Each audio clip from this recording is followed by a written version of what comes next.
Step 2 कितना change हो रहा है, क्रॉस मल्टीप्लाई करके हमने गेनिंग लूजिंग को इक्वल किया और पहले जिसमें चेंज इन ऑक्सीडेशन स्टेट हुआ था उसको बैलेंस किया, फिर अदर देन हाइड्रोजन ऑक्सीजन बाकी एलिमेंट्स को बैलेंस किया और सबसे लास्ट में हाइड्रोजन ऑक्सीजन को बैलेंस किया। अब देखो सब कुछ एक ही रिएक्शन के अंदर एक ही स्टेप में करते जा रहे थे, थोड़ा सा कॉम्प्लिकेशन आ रहा था। सेकंड जो मेथड हम लोग यहाँ पर अब डिस्कस कर रहे हैं वो मेथड ये कहलाता है आयन इलेक्ट्रॉन मेथड। तो we start with second one.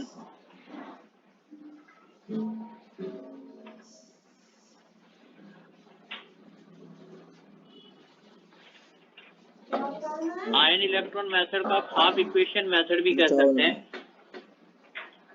किसी इक्वेशन को आप दो पार्ट में डिवाइड कर रहे हैं, ऑक्सीडेशन हाफ, रिडक्शन हाफ। गेट बंद और कर देना, इंडिविजुअली बैलेंस करके फाइनली ऐड करना है। एग्जांपल लेकर के समझने की कोशिश करते हैं। जैसे हमने लिखा MnO4 माइनस ढक्कन ठीक से लगाइए, वो चुइयां बढ़ गई। C2O4 2 माइनस ये Mn+2 CO2 में जा रहा है और इसको हमें एसिडिक मीडियम में बैलेंस करना है।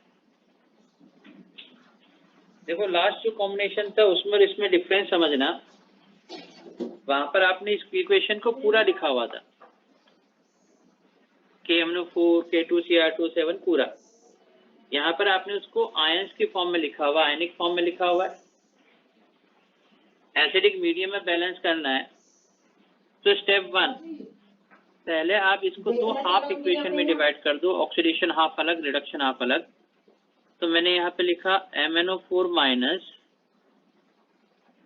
Mn+2 में जा रहा है और C2O4 2 माइनस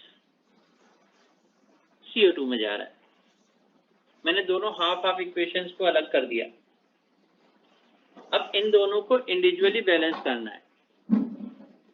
तो देखिए KMnO4 में ये मैग्नीज +7 से +2 में जा रहा है। क्या हो रहा है, लूज हो रहा है, गेन हो रहा है, कितना हो रहा है बताओ? गेन हो रहा है। कितने? गेन हो रहा है 5 इलेक्ट्रॉन।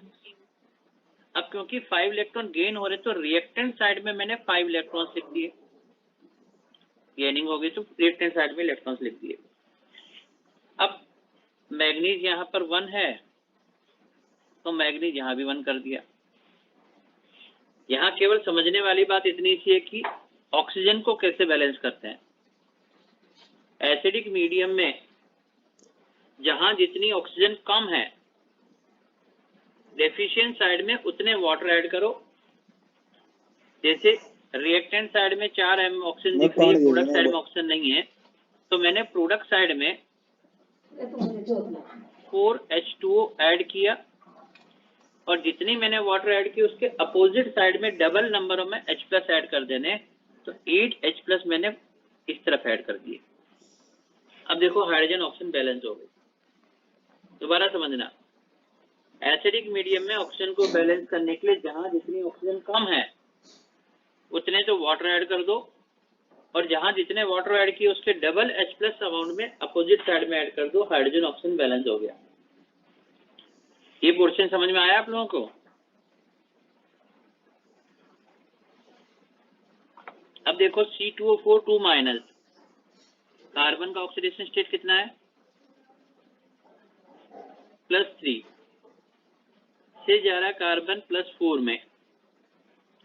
एक ने एक इलेक्ट्रॉन लूज किया तो मेरे पास यहाँ पर 2 कार्बन है। दोनों मिलकर के कितने इलेक्ट्रॉन लूज कर रहे हैं? 2 इलेक्ट्रॉन्स।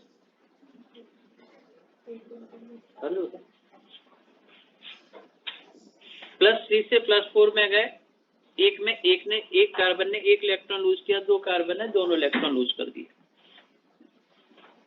अब कार्बन ऑक्सीजन बैलेंस देख लेते हैं। यहाँ 2 कार्बन है तो मैंने यहाँ पर 2 CO2 कर दिया, ऑक्सीजन 4 है, ऑक्सीजन 4 है, बैलेंस हो गया। देखो ये तो ऑटोमेटिकली बैलेंस हो गया, कार्बन ऑक्सीजन और इलेक्ट्रॉन्स यहाँ पर बैलेंस हो गए। तो देखो हमने क्या किया, पहले दोनों हाफ इक्वेशन को अलग अलग किया, ऑक्सीजन को बैलेंस करने के लिए जहां जितने ऑक्सीजन कम है उतने water double H plus opposite side में ऐड किए, दोनों तरफ इक्वेशन अभी बैलेंस हो गई। इलेक्ट्रॉन्स को बैलेंस करने के लिए क्या करेंगे भाई, वहां तो क्रॉस मल्टीप्लाई करते थे, यहाँ क्या कर रहे हैं, इस तरफ 2 इलेक्ट्रॉन है, इस तरफ 5 है, तो अगर इस पूरी इक्वेशन को 2 से मल्टीप्लाई करें और इस पूरी इक्वेशन को 5 से मल्टीप्लाई करें तो number of gaining losing equal हो जाएगी।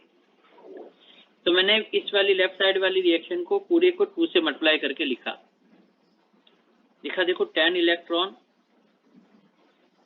2 MnO4 माइनस 2 Mn प्लस 2 और 4 इलेक्ट्रॉन है तो इंटू 2 8, फिर वाटर तो 8H2 हो गया। तो मैंने लेफ्ट साइड वाली इक्वेशन को H प्लस छूट गया, ये 16H प्लस, कोई छूट तो नहीं रहा और कुछ, सारे आ गए, ठीक है। पूरी इक्वेशन को मैंने ट्वाइस करके यहाँ पर लिख दिया इस तरीके से। उधर वाली रिएक्शन को 5 से मल्टीप्लाई करना तो यहाँ लिखते हैं 5 से मल्टीप्लाई करके 5 C2O4 2 नेगेटिव, ये जा रहा 5 into 2 10 CO2 10 H2O, sorry 10 electron. अब दोनों को हमने ऐसे करके फाइनली ऐड कर देना है।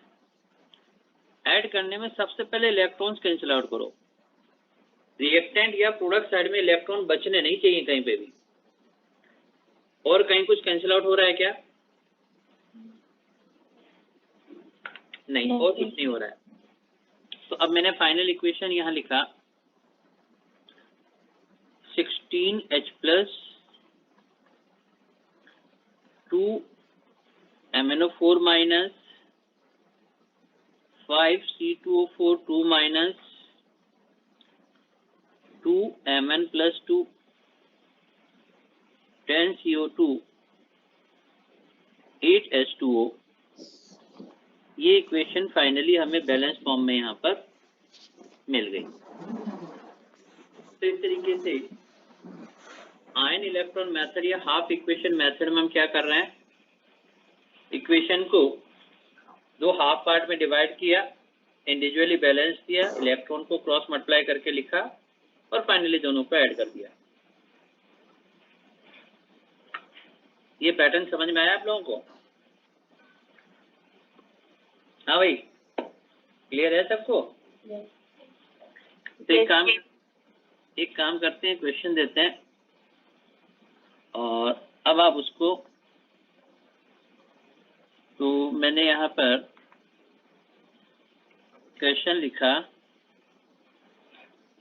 Cr2O7 2 माइनस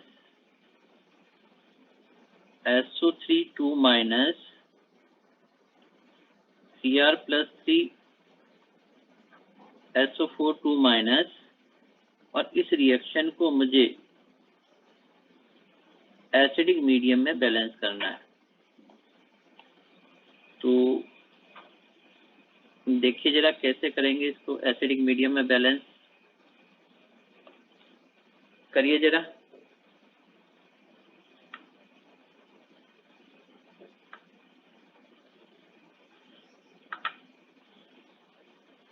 चलो हाफ हाफ तो मैं कर ही देता हूँ तब तक।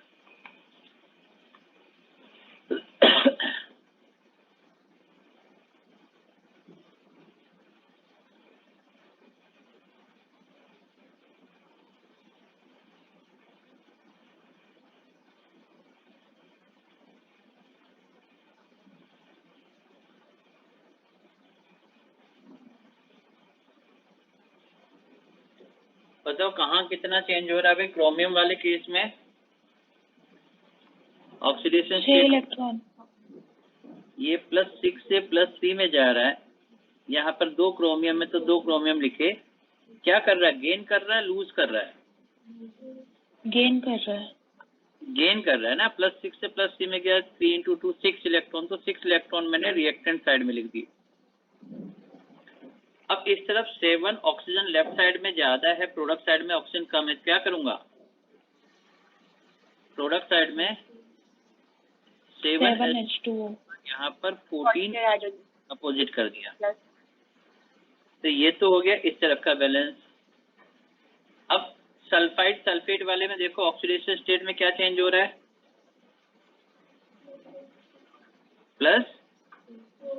+4 से +6 जा रहा है, ठीक है, वेरी गुड। इलेक्ट्रॉन कहाँ कितने लिखूं? Right side 2 electron. Right side में 2 इलेक्ट्रॉन लिख दिए, ठीक है। अब ऑक्सीजन बताओ, एक तरफ 3 ऑक्सीजन है, एक तरफ 4 ऑक्सीजन है, क्या करूं? लेफ्ट साइड H2O ऐड करके राइट साइड 2H+ ऐड कर। लेफ्ट साइड में एक H2 ऐड किया और राइट साइड में मैंने 2H+ लिख दिए। चलिए, अब एक तरफ 2 इलेक्ट्रॉन है, एक तरफ 6 इलेक्ट्रॉन है, क्या करूं?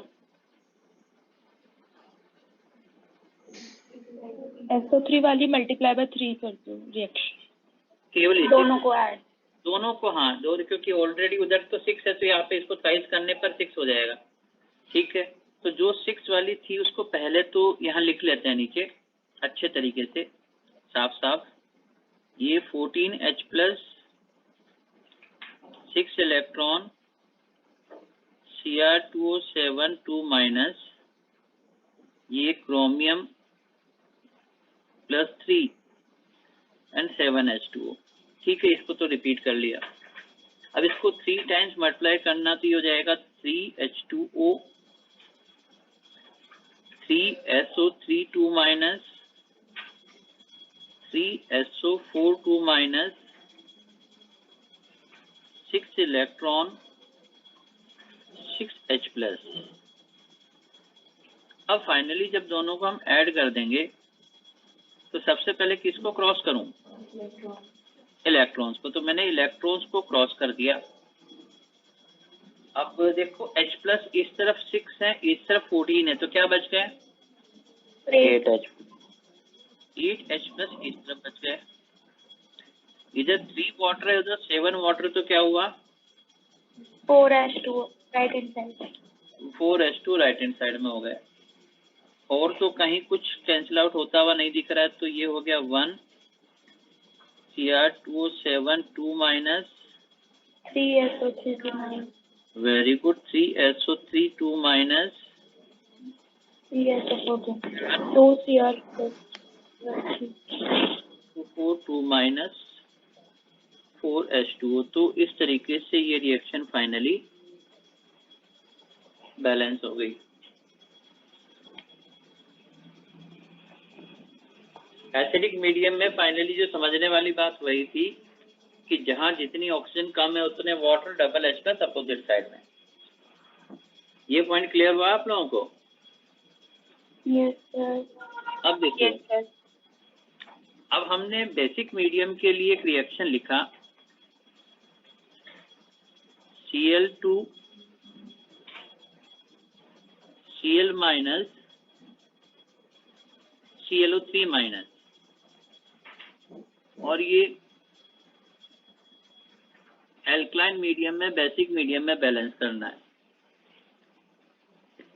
अब Cl2 0 से -1 में, 0 से +5 में, तो ये रिएक्शन कौन सी रिएक्शन का एग्जांपल है? किस टाइप की रिएक्शन? प्रोपोर्शनेशन। Very good. तो आपने कहा कि ये एक डिस्प्रपोर्शन रिएक्शन, डिस्प्रपोर्शनेशन रिएक्शन का एग्जांपल है। अच्छा, अब इसको अगर मैं हाफ हाफ करता हूं, तो एक में तो Cl2 जा रहा है Cl- के अंदर, और एक में Cl2 ही जा रहा है ClO3- के अंदर। तो ये 0 से -1 में जा रहा है, 2 क्लोरीन है, इसका मतलब इसने क्या किया? 2 इलेक्ट्रॉन गेन कर लिए। वेरी गुड, 2 इलेक्ट्रॉन गेन कर लिए। प्रोडक्ट साइड में इस तरफ दूसरी राइट साइड में क्या हो रहा है? कहां से कहां पे जा रहा है ऑक्सीडेशन स्टेट? 0 से +5 0 से +5। 0 से +5 अब यहाँ पर क्लोरीन 2 है तो मैं 2 कर दिया। तो कितने इलेक्ट्रॉन का चेंज आ रहा है? 10 इलेक्ट्रॉन। रिएक्टेंट साइड में लिखूं या प्रोडक्ट साइड में? Product side. प्रोडक्ट साइड में मैंने 10 इलेक्ट्रॉन्स को लिख दिया। अब ऑक्सीजन कितनी ज्यादा हो रही है? 3 × 2 6। बेसिक मीडियम में ऑक्सीजन को बैलेंस करने के लिए जहां जितनी ऑक्सीजन ज्यादा है, ध्यान रखना, एसिडिक मीडियम में जहां कम थी वहां ऐड कर दो। यहाँ क्या ऑक्सीजन ज्यादा है उतने वाटर और ऐड कर दो, और जितने वाटर उसके डबल OH- अपोजिट साइड में ऐड करना है। तो देखो ज्यादा कितनी है, तो प्रोडक्ट साइड में 3 × 2 6। तो ये मैंने यहाँ पर क्या किया, 6H2O यहाँ लिखा और 12 OH- इस तरफ कर दिया। देखो हाइड्रोजन ऑक्सीजन बैलेंस हो गए। रिएक्टेंट साइड में 12 ऑक्सीजन है, प्रोडक्ट साइड में भी 6 यहाँ पर है और 6 यहाँ पर है, टोटल 12 हो गई। हाइड्रोजन कितने हैं? 12। तो यहाँ पर भी हाइड्रोजन हो गए 12। तो ये ध्यान रखना कि बेसिक मीडियम में जहाँ जितनी ऑक्सीजन ज्यादा है उतने वाटर ऐड करो और डबल OH- अपोजिट साइड में ऐड कर दो। अब देखो एक तरफ 10 इलेक्ट्रॉन है, एक तरफ 2। तो क्या करना पड़ेगा, इसको × 5 कर देते हैं। तो देखो जो ऑलरेडी 10 वाला है उसको तो पहले लिख लेता हूं मैंने लिखा 12 OH- एक Cl2 2 ClO3- 10 इलेक्ट्रॉन 6H2O, ये तो यहाँ लिख दिया। और उस तरफ वाली रिएक्शन को 5 से मल्टीप्लाई करते तो ये हो जाएंगे 10 इलेक्ट्रॉन 5 Cl2 10 Cl-। अब देखो सबसे पहले तो मैंने इलेक्ट्रॉन कैंसिल आउट कर दिए। अब मेरे पास हो गए 12 OH- 5 + 1 6 Cl2 10 Cl- 2 ClO3- 6H2O। अब रिएक्शन को देख करके कुछ ऐसी फीलिंग आ रही है कि इसको और सिंपल फॉर्म में लिख सकते हैं बाय डिवाइडिंग 2। तो मुझे इसको सिंपलेस्ट फॉर्म में लिखना चाहिए, इसलिए मैंने लिखा 6 OH- 3 Cl2 10 Cl- 2 ClO, sorry एक मिनट, ये 5 Cl- 1 ClO3- 3H2O।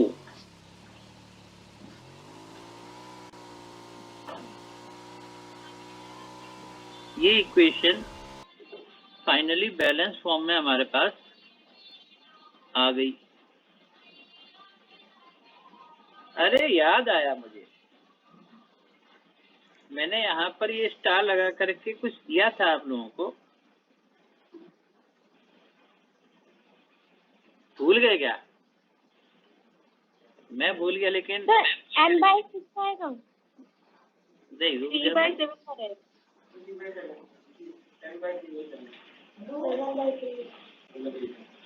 तो पहले इसका हिसाब किताब, वो तो क्वेश्चन तो बाद में देख लेंगे, पहले इसमें हिसाब किताब बताओ करा क्या और हमें करना क्या था, आंसर क्या होगा? कौन बताएगा भाई? इसका आंसर क्या है और कैसे पता किया?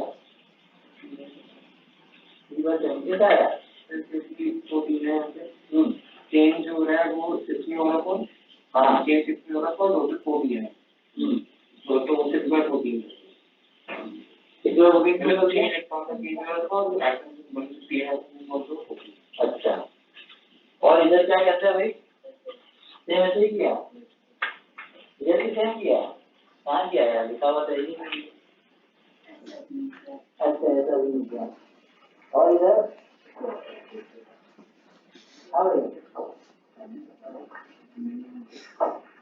क्या लिखा? देखो जरा मुझे ये बताओ, n फैक्टर जो मैंने लिखाया था, n फैक्टर ऑक्सीडेशन में n फैक्टर क्या लिखा था भाई? n फैक्टर फॉर ऑक्सीडेशन,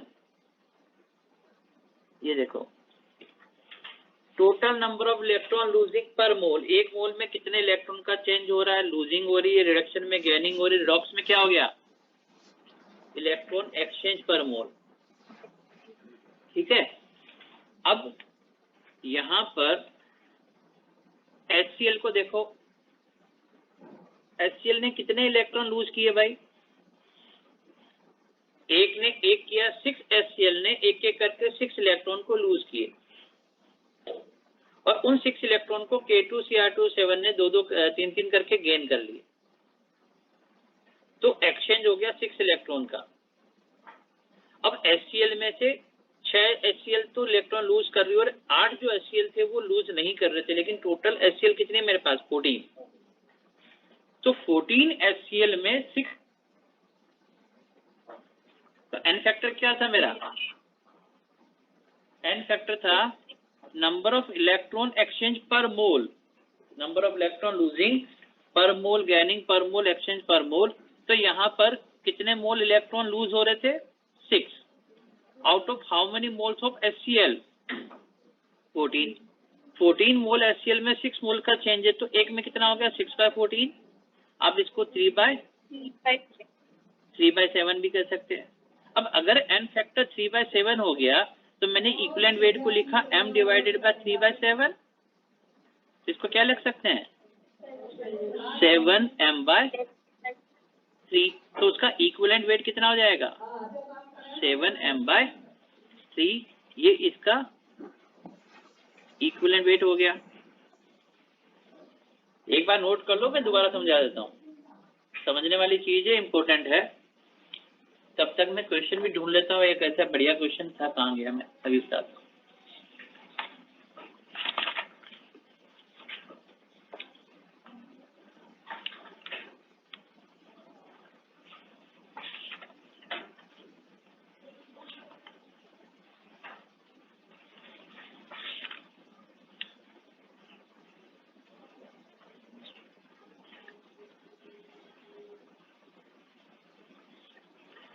मिल गया। पेज नंबर 64 पर क्वेश्चन नंबर 1 देखो।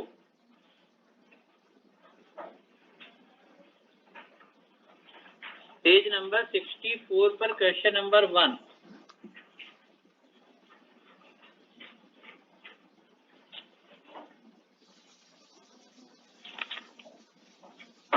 क्या कहते हैं?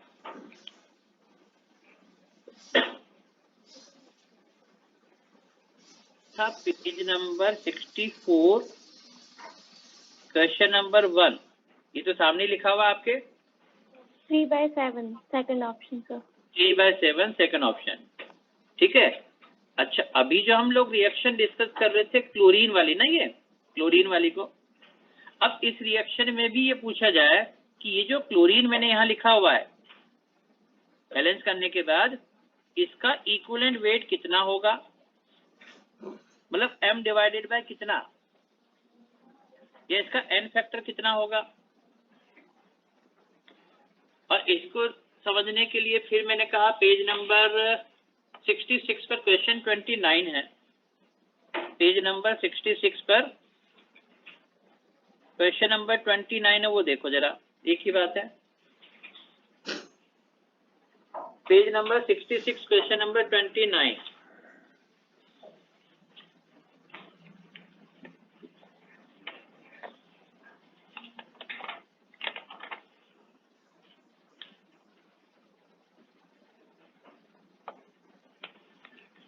दो मिनट के लिए मैं आपको म्यूट कर रहा हूं ताकि अटेंडेंस में ले लूं, इधर ऑफलाइन वाली अटेंडेंस।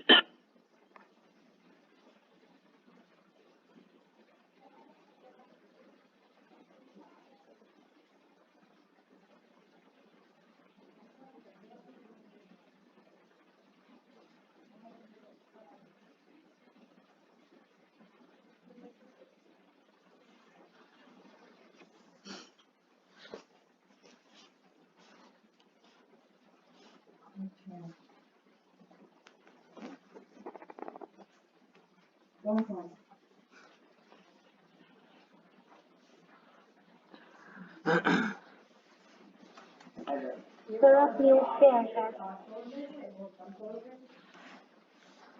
अरे भाई मैं अटेंडेंस ले रहा हूँ ऑफलाइन वालों की, इसलिए भी आप लोग भी यस सर बोलने लग जाओगे, इसलिए म्यूट कर रखा है मैंने। ठीक है, 2 मिनट वेट करना।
हाँ भाई, क्या कहते हो आंसर? कौन समझाएगा इसका एन फैक्टर कितना है?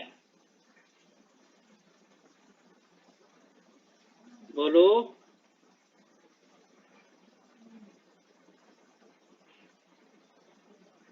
अरे भाई एन फैक्टर कितना?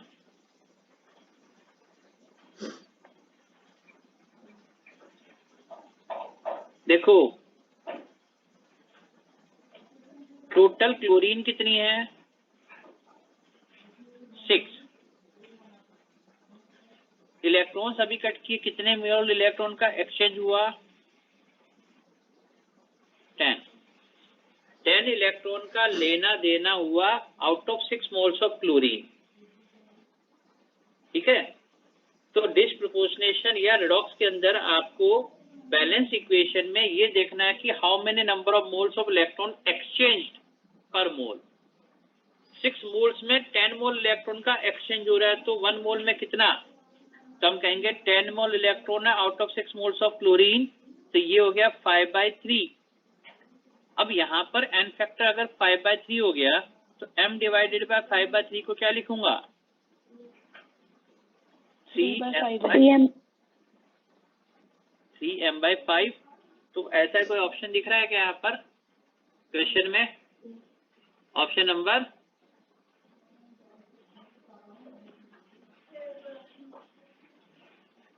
नंबर ऑफ इलेक्ट्रॉन एक्सचेंज पर मोल। रिपीट करना एक बार।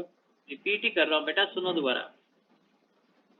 10 मोल इलेक्ट्रॉन का लेना देना हुआ, मतलब एक्सचेंज। कितने मोल्स क्लोरीन में? 6 मोल्स क्लोरीन में। तो 1 मोल क्लोरीन में कितने इलेक्ट्रॉन का एक्सचेंज हो रहा है? तो 10 moles out of 6 moles chlorine, तो 10/6 को क्या लिखोगे? 5/3। 10 मोल इलेक्ट्रॉन है 6 मोल्स क्लोरीन के अंदर, तो इलेक्ट्रॉन एक्सचेंज पर मोल कितना हो गया? 5/3। और इस इक्विवेलेंट वेट को मैंने m डिवाइडेड बाय 5/3 कर दिया, तो क्या लिखा? 3m/5।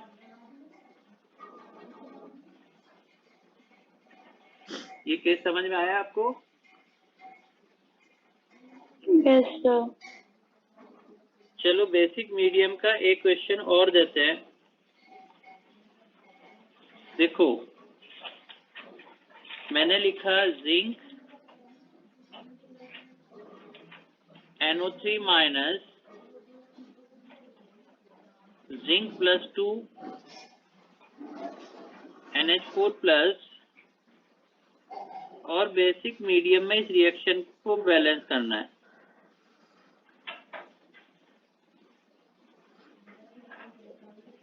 आधा काम मैं आप कर देता हूँ, 50% हेल्प कर देता हूँ।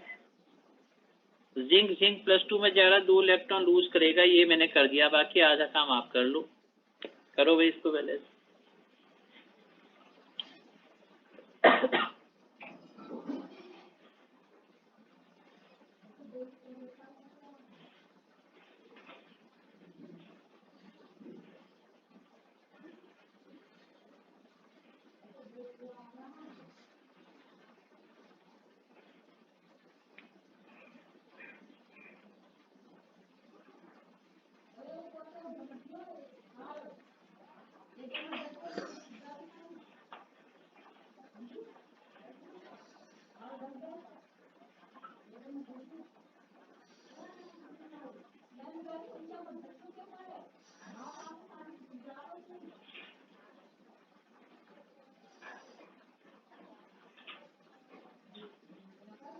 अच्छा बताओ, नाइट्रेट जब अमोनियम में जा रहा है तो इलेक्ट्रॉन में ऑक्सीडेशन स्टेट में कितना चेंज हो रहा है? Eight electron. -3 में जा रहा है तो गेन कर रहा है, लूज कर रहा है, क्या कर रहा है ये? 8 इलेक्ट्रॉन गेन कर रहा है लेडी। 8 इलेक्ट्रॉन गेन कर रहा है। अब इस वाले केस में देखो खास बात क्या है, इसमें एक तरफ ऑक्सीजन कम है, एक तरफ हाइड्रोजन कम है। एक तरफ ऑक्सीजन कम है और एक तरफ हाइड्रोजन। मैं दोनों को अलग अलग करके बैलेंस करता हूँ। पहले ऑक्सीजन का हिसाब कर लेते हैं। एक तरफ 3 ऑक्सीजन है, एक तरफ नहीं है, बताओ क्या करूं?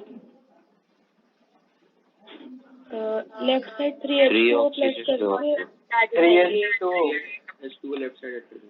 लेफ्ट साइड 3H2O मैंने ऐड किया और 6OH माइनस मैंने राइट साइड में लिख दिया। इससे मेरी ऑक्सीजन बैलेंस हो गई। ऑक्सीजन को कैसे बैलेंस किया समझ में आया?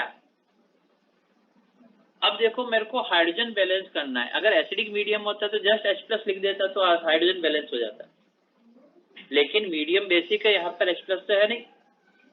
बेसिक मीडियम में हाइड्रोजन को बैलेंस करने का तरीका समझना।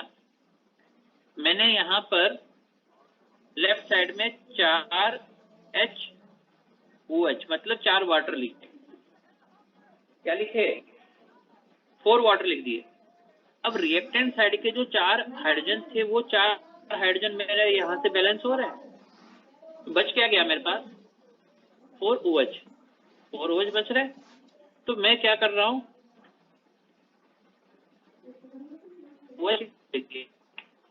मतलब जहां जितनी हाइड्रोजन कम थी उस तरफ मैंने यहाँ पर 4 वाटर लिखे और 4 वाटर का 4 हाइड्रोजन से बैलेंसिंग हो गया। 4 OH बचे तो मैंने उतने ही OH माइनस अपोजिट लिख दिए। तो देखो हाइड्रोजन बैलेंस कैसे किया समझ में आया? जहां जितनी हाइड्रोजन कम थी उतने वाटर और उतने ही OH माइनस अपोजिट साइड में लिख दिए तो हाइड्रोजन बैलेंस हो गई। अब एक काम करता हूँ, इस पूरी रिएक्शन को टोटल ऐड करके लिख लेता हूँ। तो यहाँ पर ये हो गया कितना? 8 इलेक्ट्रॉन यहाँ हो रहे हैं। 3 + 4 7 H2O लिखा, 1 NO3 माइनस लिखा, 1 NH4 प्लस लिखा और 6 + 4 टोटल 10 OH माइनस लिख दिया। मैंने उस रिएक्शन को पूरा ऐड करके लिख दिया। इधर क्या था मेरे पास? जिंक वाले में 2 इलेक्ट्रॉन थे तो मल्टीप्लाइड बाय 5 कर दे तो 10 इलेक्ट्रॉन हो जाएंगे। तो मैंने ऊपर वाली जिंक वाली रिएक्शन को 10 से मल्टीप्लाई 5 से मल्टीप्लाई, वो 8 इलेक्ट्रॉन, ओहो कोई बात नहीं, ये लोग 4 से मल्टीप्लाई कर देते हैं। तो अब मैंने लिखा 4 जिंक + 2 8 इलेक्ट्रॉन। अब इसको फाइनली ऐड करते हैं तो देखो क्या कैंसिल आउट करेंगे। सबसे पहले तो इलेक्ट्रॉन काट देते हैं और कहीं कुछ नहीं। तो मैंने लिखा 4 zinc 1 NO3 minus 7 H2O 1 NH4 plus 4 zinc + 2 and 10 OH minus. ये रिएक्शन इस तरीके से बैलेंस हो गया।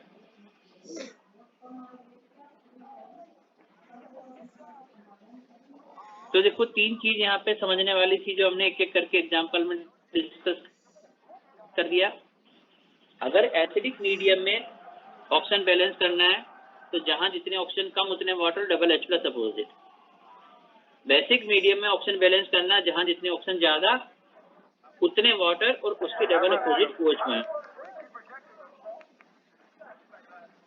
मतलब हाइड्रोजन करना तो जहां जितने हाइड्रोजन कम उतने वाटर और उतने ही OH माइनस अपोजिट साइड में ऐड करते हैं, तो हाइड्रोजन भी बेसिक मीडियम में इस तरीके से बैलेंस हो जाती है। तो ये बैलेंसिंग के वाले तीनों स्टेप्स आपको याद रहेंगे भाई? Yes sir. ठीक है। तो देखो oxidation state, oxidation number, N factor calculate करना, acidic medium, basic medium, oxidation state method, balancing कैसे करते हैं, वो सब हो गया। अब इस ऑक्सीडेशन या रिडॉक्स का जो यूज है, एप्लीकेशन पार्ट है ऑक्सीडेशन रिडक्शन, तो वो जो एप्लीकेशन पार्ट है वो है इलेक्ट्रोकेमिस्ट्री में। तो यहाँ पर रिमेनिंग जो इसका पोर्शन है उसको मैं इलेक्ट्रोकेमिस्ट्री में यहीं पे कंटिन्यू कर लेता हूँ, क्योंकि पहले 11th में जब पढ़ते तब तो थोड़ा सा इलेक्ट्रोकेमिस्ट्री वाला पार्ट यहाँ लिख करके फिर बाकी रिमेनिंग 12th में पढ़ते थे। तो अब क्योंकि हमारे पास 11th 12th दोनों ही काम हो गया तो हम इलेक्ट्रोकेमिस्ट्री यहीं शुरू कर देते हैं ताकि वो एप्लीकेशन सब कुछ यहीं पे आ जाएगा।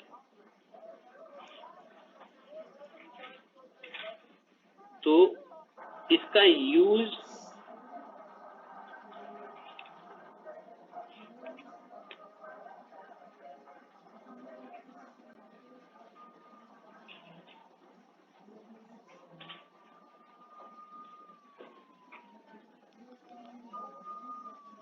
क्योंकि इलेक्ट्रोकेमिस्ट्री में oxidation, reduction, redox, electrochemical cell, electrolytic cell, वो सारी चीजें यहाँ पर एप्लीकेशंस के फॉर्म में आती है।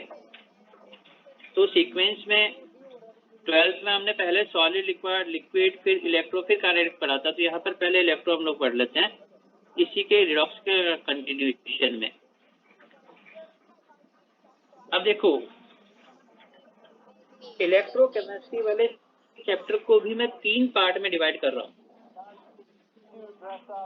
पहला, जिस सॉल्यूशन के अंदर कैटायंस, एनायंस वगैरह हो रहे हैं, वो सॉल्यूशन की प्रॉपर्टी, कोलब्रुक लॉ वगैरह, उस एक्वस सॉल्यूशन के अंदर जिसके अंदर हमने सॉल्ट को डिसॉल्व किया उसकी कुछ properties. Second portion electrolytic cell, जिसमें नॉन स्पॉन्टेनियस रिएक्शंस को करने के लिए इलेक्ट्रिकल एनर्जी प्रोवाइड करते हैं। और थर्ड पोर्शन इलेक्ट्रोकेमिकल सेल, जिसमें स्पॉन्टेनियस रिएक्शन की हेल्प से हम केमिकल एनर्जी से इलेक्ट्रिकल एनर्जी जनरेट करते हैं। तो पहले हम उस सॉल्यूशंस के अंदर जो कैटायंस, एनायंस हम डिसॉल्व करते हैं उसकी प्रॉपर्टीज की बात कर रहे हैं। तो यहाँ पर मैंने लिखा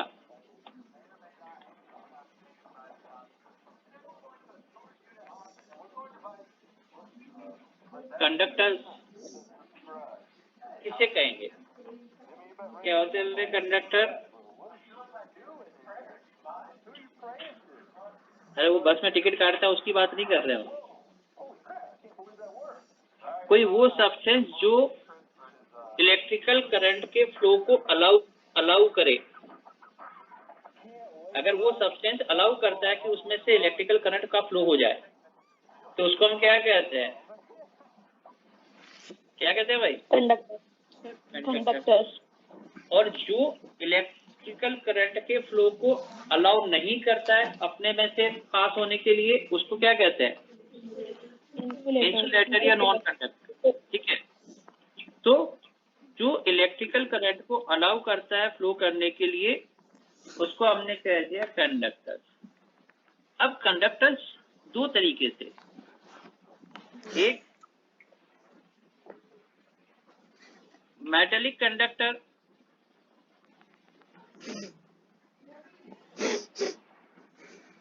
और दूसरा इलेक्ट्रोलिटिक कंडक्टर्स।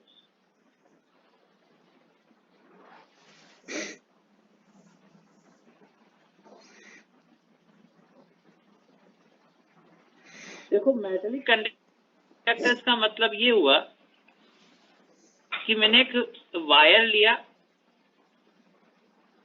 और इस वायर के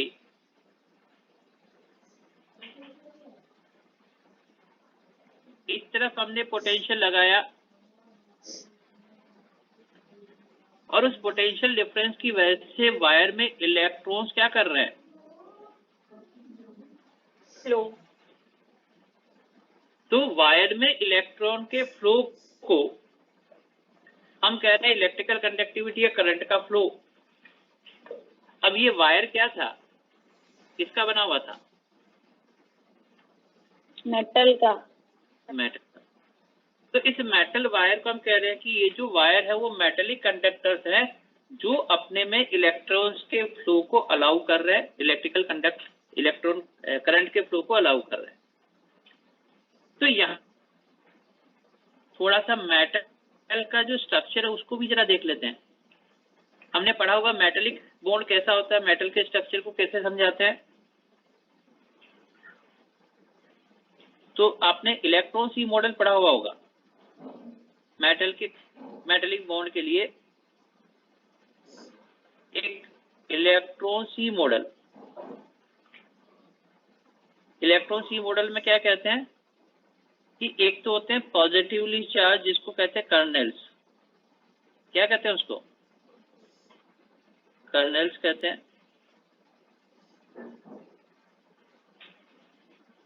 और उन कर्नेल्स के बीच बीच में से ये इलेक्ट्रॉन फ्लो करते हैं। मेटेलिक कोर में इलेक्ट्रॉन का फ्लो हो रहा है।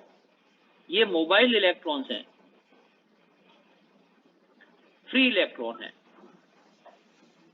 तो ये फ्री इलेक्ट्रॉन मेटल कोर्स के अंदर कर्नेल्स के बीच बीच में से निकलते हुए फ्लो करते हैं। तो ये पूल ऑफ इलेक्ट्रॉन सी, और एक एंड से दूसरे एंड तक इलेक्ट्रॉन्स का फ्लो हो रहा है मेटल वायर के अंदर। तो उसको मैं कह रहा हूँ इलेक्ट्रिकल कंडक्टिविटी या मेटेलिक कंडक्टर्स। तो यहाँ पर जो चार्ज ले करके जा रहा है एक एंड से दूसरे एंड तक, वो कौन लेके जा रहा है भाई? चार्ज को मेटल वायर के एक एंड से दूसरे एंड तक कौन लेकर के जा रहा है? Mobile electron. तो यहाँ पर जो चार्ज का फ्लो हो रहा है वो कौन कर रहा है? इलेक्ट्रॉन्स के थ्रू। तो ये चार्ज कैरिंग स्पीसीज कौन है जो चार्ज को लेकर के जाती है? वो इलेक्ट्रॉन्स जो है वो चार्ज को लेकर के जा रहे हैं। थोड़े से मेरी लिप छोड़ दियो। क्या छोड़ दियो? चाय पी रहा है? चाय तो पूरी कप पी ले यार। बता। सर मैं आपसे नहीं कह रहा था, भाई से कह रहा था। मुझे पता नहीं। और आज चाय क्या पूरी किसी ठंड में तो पूरी चाय पीनी थी यार। एक और बनवा ले मम्मी बोल। तो चलो, मेटेलिक कंडक्टर में क्या कहा है? एक मेटल वायर एक कॉर्नर से दूसरे कॉर्नर तक इलेक्ट्रॉन का फ्लो कर रहा है। मैं थोड़ा सा इलेक्ट्रोलाइटिक कंडक्टर्स की बात करता हूं जरा। इसके लिए मैंने एक एग्जांपल लिया कि एक बीकर, उसमें मैंने किसी सॉल्ट को पानी में डिसॉल्व करके इलेक्ट्रोलाइटिक सॉल्यूशन बना लिया। तो उसमें मेटल कैटायन है और कोई एनायन भी है। तो कैटायन एनायन का जो सॉल्यूशन बना हुआ इलेक्ट्रोलाइटिक सॉल्यूशन है, और इसमें मैंने दो मेटल के इलेक्ट्रोड, प्लेटिनम के इनर्ट इलेक्ट्रोड लगा दिए। ये प्लेटिनम के इलेक्ट्रोड्स हैं। और मैंने इस तरफ करंट का चार्ज लगा दिया, एक तरफ प्लस एक तरफ माइनस। जब मैंने यहाँ पे प्लस माइनस चार्ज लगा दिया तो बताओ जो पॉजिटिव वाला जो टर्मिनल है उसको क्या कहेंगे? कैथोड या एनोड? ओड तो सुनाई दे रहा है, ओड है कि कैथोड है वो सुनाई दे रही है? कैथोड। एनोड। अरे यार देखो सुनो, सिंपल सा कंसेप्ट है। जिस इलेक्ट्रोड की तरफ कैटायन का मूवमेंट होगा उस इलेक्ट्रोड को कहेंगे cathode. Cation move towards the cathode, तो उस इलेक्ट्रोड को कैथोड कहेंगे जिसकी तरफ कैटायन मूव करेगा। बताओ कैटायन किधर जाएगा? पॉजिटिव चार्ज है तो नेगेटिव की तरफ। नेगेटिव की तरफ जाएगा। नेगेटिव। तो अब जो नेगेटिव वाला टर्मिनल है उसको कहेंगे कैथोड, क्योंकि कैटायन उस इलेक्ट्रोड की तरफ मूव कर रहा है। और हम कहते हैं जिस इलेक्ट्रोड की तरफ एनायन का मूवमेंट होगा उसको हम कहेंगे एन। तो एनोड जिस तरफ एनायन मूव करे, तो देखो एनोड कौन सा हो गया? नेगेटिव। पॉजिटिव। अब ध्यान देना, ये जो एनोड और कैथोड के साइन है वो इलेक्ट्रोलिसिस में बात कर रहे हैं, अभी इलेक्ट्रोलाइटिक सेल में बात कर रहे हैं। यही साइन रिवर्स हो जाते हैं जब इलेक्ट्रोकेमिकल सेल्स होते हैं। यही साइन चेंज हो जाते हैं जब इलेक्ट्रोकेमिकल सेल में आप केमिकल एनर्जी को इलेक्ट्रिकल एनर्जी में कन्वर्ट करते हैं। अब साइन जो भी हो वो छोड़ो, लेकिन एनोड पर हमेशा क्या होता है? एनोड पर हमेशा ऑक्सीडेशन होता है। ऑक्सीडेशन।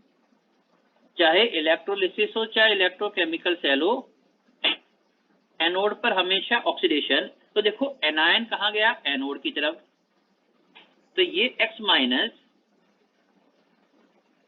एनोड पर जाकर के अपने इलेक्ट्रॉन लूज कर देता है, m नंबर ऑफ इलेक्ट्रॉन उसने लूज कर दिए। तो एनायन गया एनोड पर और अपने इलेक्ट्रॉन उसने लूज कर दिए, तो ऑक्सीडेशन हो गया। कैथोड, कैथोड पर हमेशा होता है क्या? रिडक्शन। ये ना फिर तो जो कैटायन है वो कैथोड की तरफ जाता है। तो ये जो Mn+ वाला कैटायन था वो कैथोड पर गया, उसने n नंबर ऑफ इलेक्ट्रॉन को गेन कर लिया और गेन करके किस में रिड्यूस हो गया? M के अंदर रिड्यूस हो गया। तो ये जो चार्ज ले करके जा रहे हैं वो चार्ज कैरिंग स्पीसीज कौन है? आयन। अरे आयन। सोल्यूशन कैटायन जा रहा है ना कैथोड की तरफ, तो कैटायन पॉजिटिव चार्ज लेकर के कैथोड के पास गया, एनायन अपना नेगेटिव चार्ज लेकर के एनोड के पास गया। तो चार्ज को लेकर के सॉल्यूशन में जो मूवमेंट कर रहे हैं वो कौन कर रहे हैं? आयंस कर रहे हैं। आयन। तो देखो यहाँ पर चार्ज को ले जाने वाली स्पीसीज कौन है? तो मैंने कहा चार्ज कैरिंग स्पीसीज है आयंस। इट में बी कैटायन, इट में बी एनायन। जबकि मेटेलिक कंडक्टर में हमने कहा था चार्ज को लेके जाने वाला कौन होता है? इलेक्ट्रॉन। तो वहां पर चार्ज कैरिंग स्पीसीज इलेक्ट्रॉन्स होते हैं, जबकि यहाँ पर चार्ज को ले जाने वाले कौन होते हैं? आयन। अब देखो मेटेलिक कंडक्टर में मेटल वायर में एक कोने से दूसरे कोने तक इलेक्ट्रॉन चार्ज को ले जाके चला गया। तो क्या यहाँ पर कोई केमिकल चेंज देखने को मिला आपको? जब इलेक्ट्रॉन मेटल वायर से घूम के एक एंड से दूसरे एंड तक पहुंचते हैं तो क्या इस ड्यूरेशन में कोई केमिकल चेंज हुआ क्या? नहीं। तो हमने कहा there is no chemical change observe.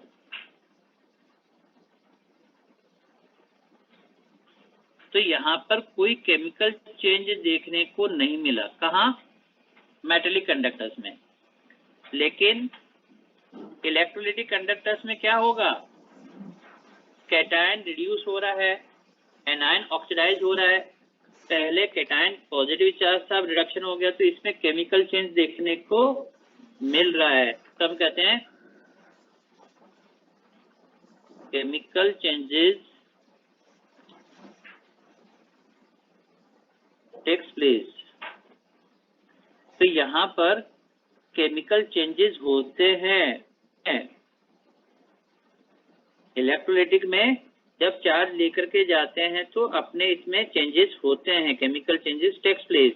जबकि इलेक्ट्रोलाइटिक मेटेलिक कंडक्टर्स में क्या है?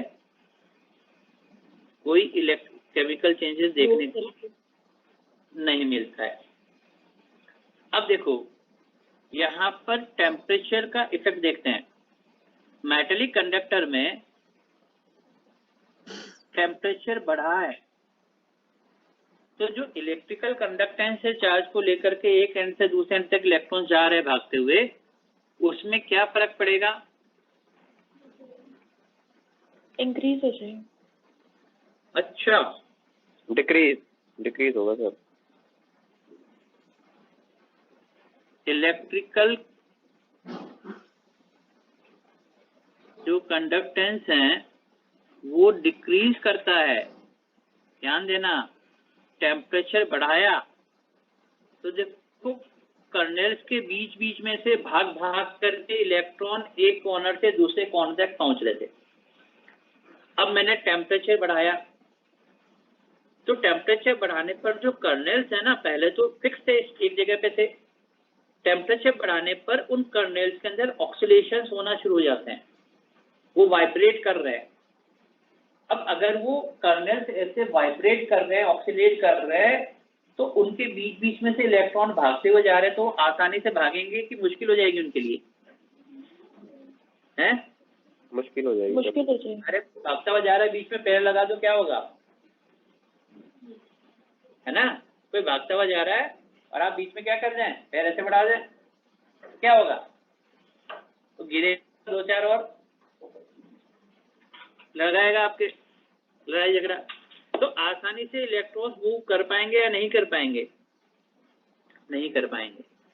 तो मेटलिक कंडक्टर्स में due to temperature increase, temperature जब हम इंक्रीज करते हैं तो इलेक्ट्रिकल कंडक्टेंस कम हो जाता है, क्योंकि कर्नेल्स के ऑक्सीलेशंस की वजह से ये इलेक्ट्रॉन्स कुछ हर्डल क्रिएट, इनके बीच में मूवमेंट में हर्डल्स आने लगी।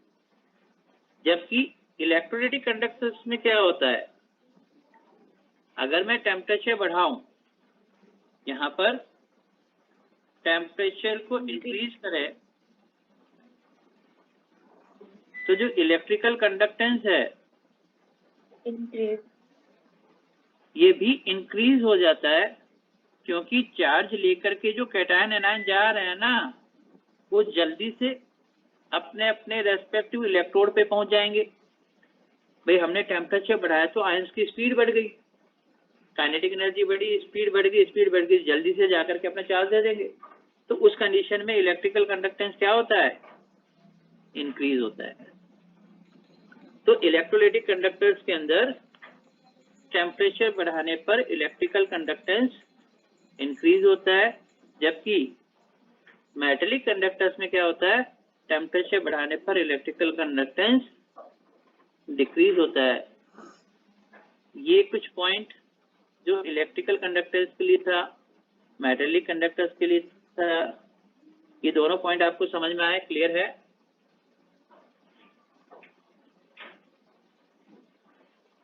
यहाँ तक क्लियर है? ओके, अब देखो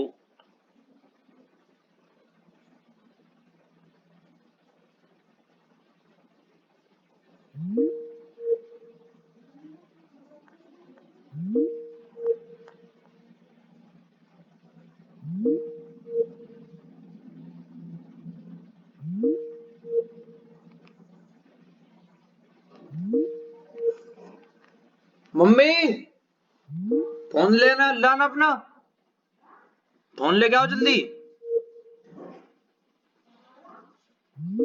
फोन अरे जल्दी दो, बंद होगा, जल्दी आओ। भाई कितनी आवाज लगानी पड़ेगी, एक मिनट आती है। रोटी करके काम कर रही हूँ मैं, खाली पड़ी हूँ मैं। ले इस कटोरे में पानी और ले आना, काम कर रही है तो लो।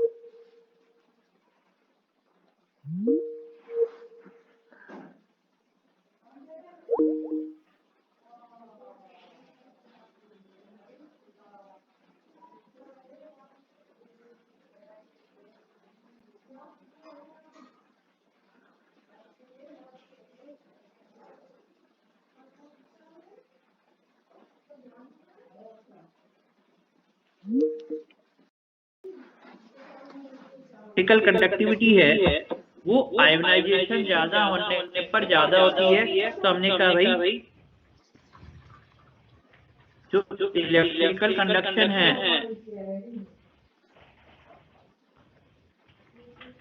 वो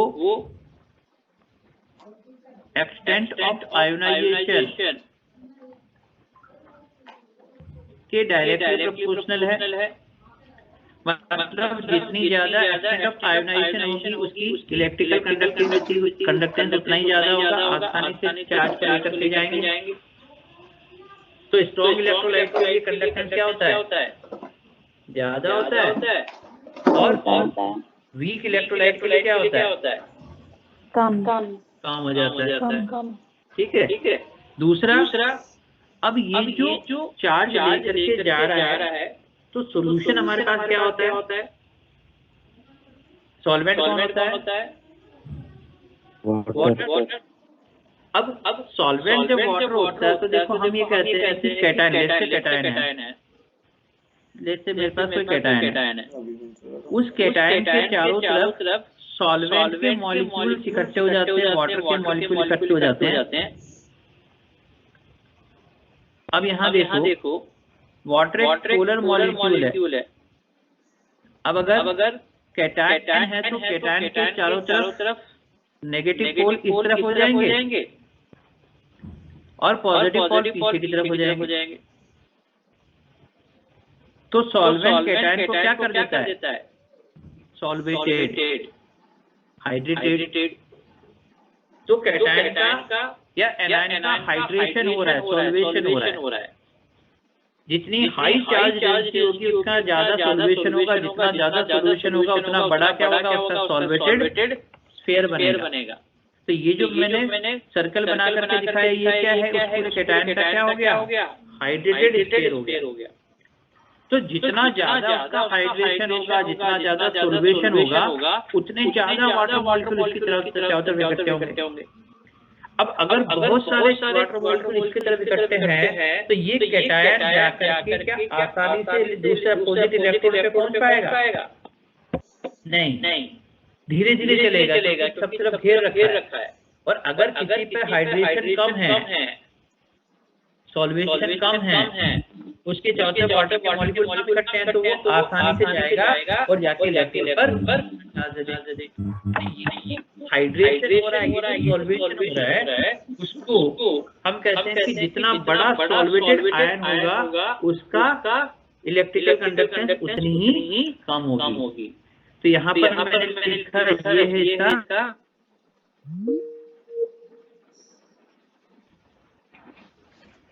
हाइड्रेटेड आयन और या ये कहें कि एक्सटेंट ऑफ सॉल्वेशन या हाइड्रेशन। जितनी ज्यादा एक्सटेंट है सॉल्वेशन की उतना बड़ा साइज है और ये इनवर्सली प्रोपोर्शनल हो जाएगा। अगर ये साइज ज्यादा हुई तो ये जो इलेक्ट्रिकल कंडक्टेंस होगा वो क्या होगा? कम हो जाएगा।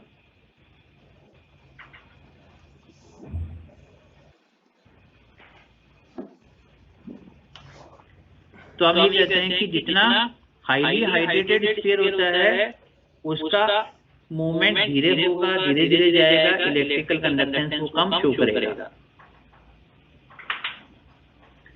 ये पॉइंट समझ में आया? अच्छा, तीसरा पॉइंट हम ये कह रहे हैं कि अगर सॉल्यूशन में कंसंट्रेशन ज्यादा है, हाई कंसंट्रेशन है, तो कैटायन एनायन एक दूसरे के को अट्रैक्ट करते हैं, अट्रैक्शन होता है।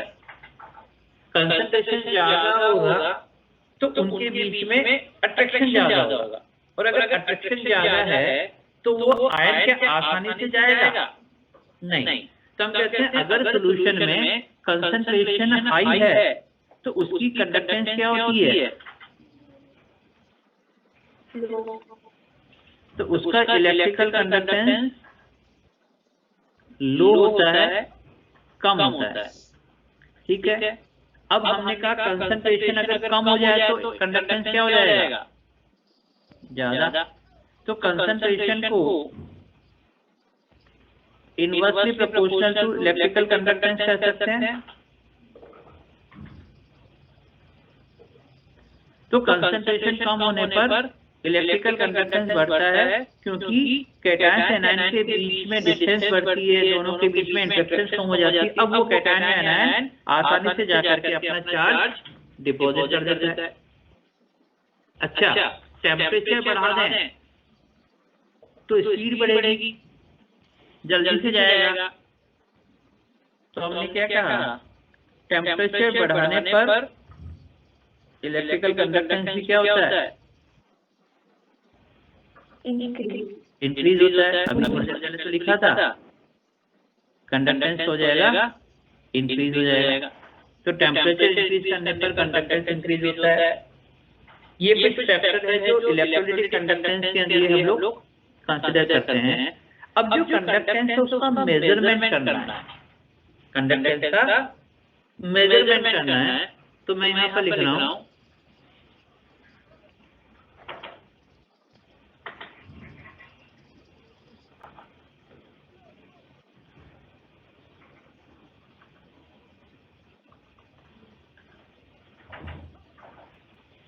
कि भी कौन ज्यादा कंडक्टेंस शो कर रहा है, कौन कम कंडक्टेंस शो कर रहा है। कंडक्टेंस की मेजरमेंट करने के लिए कुछ कॉमन कंसेप्ट हम यूज करते हैं। देखो, हमने फिजिक्स में पढ़ा हुआ है कि जो रेजिस्टेंस होता है वो डायरेक्टली प्रोपोर्शनल होता है किसके,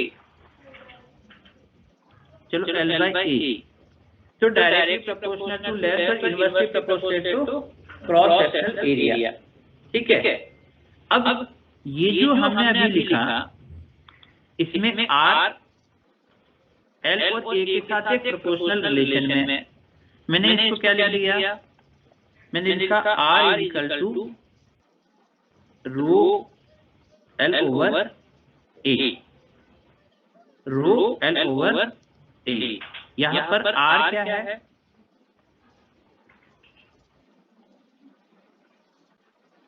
रेजिस्टेंस, और रो क्या कहलाता है, रेजिस्टिविटी या कंडक्टर। हाँ ठीक है। इसको स्पेसिफिक रेजिस्टेंस या फिर उसको रेजिस्टिविटी भी कहते हैं।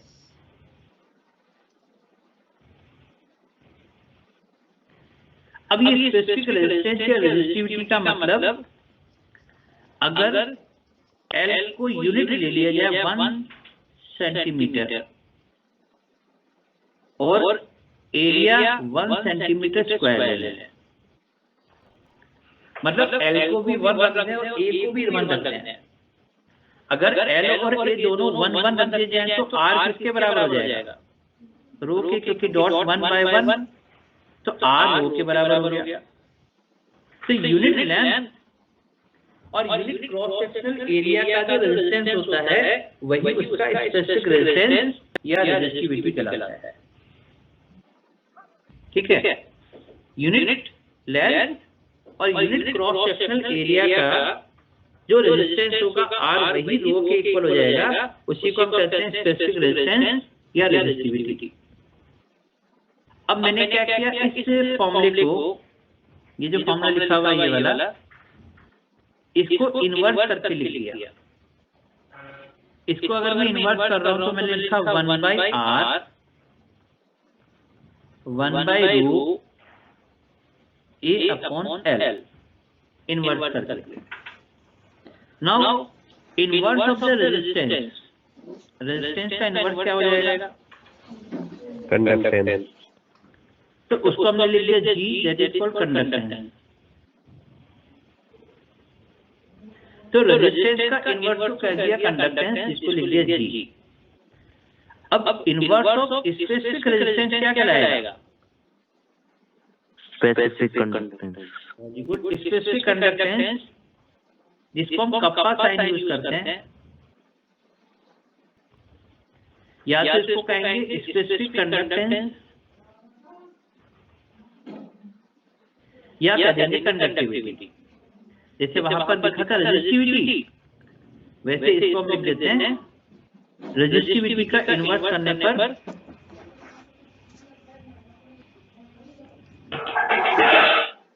कंडक्टिविटी।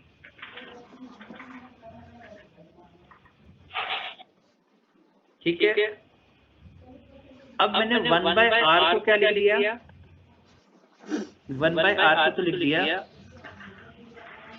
जी, 1/ρ को क्या लिख दिया कप्पा, और A/L। अब जरा समझना, मैंने यहाँ पर एक कंडक्टिविटी सेल बनाया, कंडक्टिविटी सेल यहाँ पे बनाया,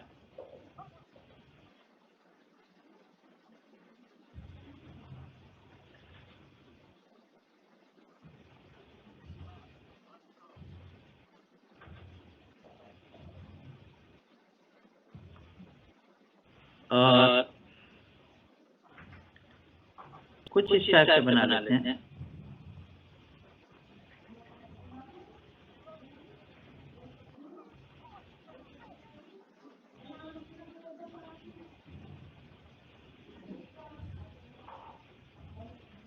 ठीक है, अब ये जो मुझे एक सरफेस मिल रहा है,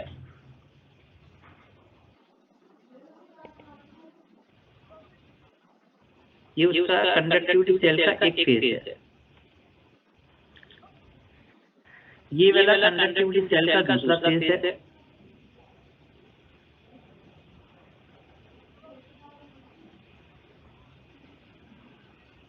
ठीक है। इसको मैंने वायर के साथ इधर कनेक्ट कर दिया, इसको मैंने वायर के साथ इधर कनेक्ट कर दिया, तो ये दो इलेक्ट्रोड हो गए, दोनों फेस वाले दो इलेक्ट्रोड। इन दोनों के बीच यहाँ से यहाँ तक का जो डिस्टेंस है वो 1 सेंटीमीटर ले ले, क्योंकि क्यूब है तो ये एरिया, ये जो डिस्टेंस है ये भी 1 सेंटीमीटर है, और जो हाइट है वो भी 1 सेंटीमीटर है, तो एरिया ऑफ क्रॉस सेक्शन हो जाएगा 1 सेंटीमीटर स्क्वायर। ठीक है, तो मेरे पास ये जो एक फेस बना उसका एरिया हो गया 1 सेंटीमीटर स्क्वायर, और ऐसे ही ये जो इलेक्ट्रोड है ये भी 1 सेंटीमीटर स्क्वायर हो गया, तो ये 1 centimetre square cross sectional area है, जो इलेक्ट्रोड है इन दोनों के बीच में 1 सेंटीमीटर का डिस्टेंस है। ठीक है, अभी मैंने क्या लिखा, G = कप्पा L/A, रीअरेंज कर देता हूँ, इस L को मैं इधर A को नीचे ले लूं तो ये हो जाएगा क्या, ये तो हो गया K L/A और G। अब ये L और ये A जो है वो किसी भी सेल के लिए फिक्स वैल्यू होती है, किसी भी सेल के लिए दो इलेक्ट्रोड के बीच की डिस्टेंस कितनी है, तो L वो भी फिक्स है, और इलेक्ट्रोड का क्रॉस सेक्शनल एरिया कितना है वो भी फिक्स है, तो L/A को हम कहते हैं सेल का कांस्टेंट है, वो एक सेल के लिए स्पेसिफिक है। तो अब देखो, मैं इसको या तो ये लिखूं, क्या लिखूं कि कप्पा = G L/A।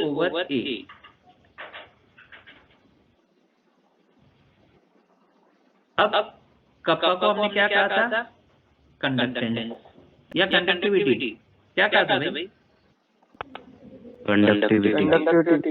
कंडक्टिविटी।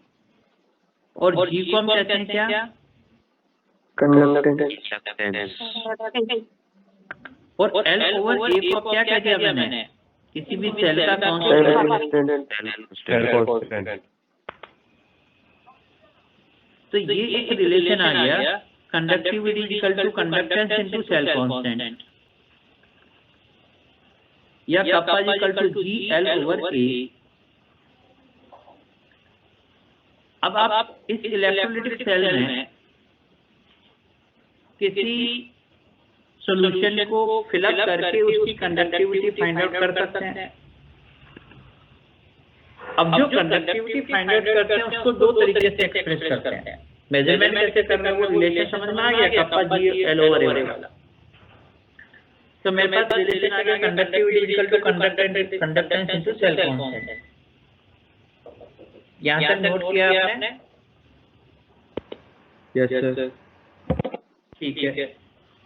अब जो सॉल्यूशन फिलअप कर रहे हैं और कंडक्टिविटी मेजर कर रहे हैं, इसको दो तरीके से एक्सप्रेस किया जाता है। इसमें से फर्स्ट जो एक्सप्रेशन है वो होता है इक्विवेलेंट कंडक्टिविटी। इसको मैंने लिखा